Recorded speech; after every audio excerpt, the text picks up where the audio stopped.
ఇది సరస్వతి నది జన్మస్థానం. సరస్వతి నది ఒడ్డున నిర్మించినటువంటి సరస్వతీదేవి గుడి.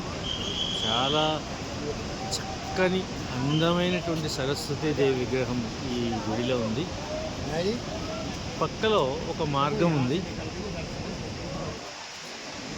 ఈ మార్గం దారిని పంచపాండవులు స్వర్గానికి బయలుదేరారని ప్రతీతి.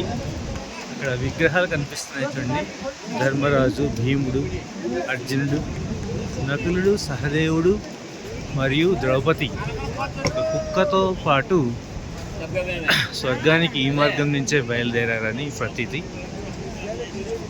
పుష్కర సమయంలో స్నానం కోసం భక్తులందరూ కూడా పుష్కర స్నానం ఇక్కడ జస్ట్ 500 మీటర్స్ దూరంలోనే సరస్వతి నది అలకనందలో కలుస్తుంది. ఆ సంగమ ప్రదేశంలోనే భక్తులందరూ పుణ్యస్నానాలు చేస్తున్నారు. మేము కూడా అక్కడే పుణ్యస్నానాలు చేసి పిండ ప్రదానం చేసి వచ్చాము. నడవలేని వారి కోసం డోలీలు.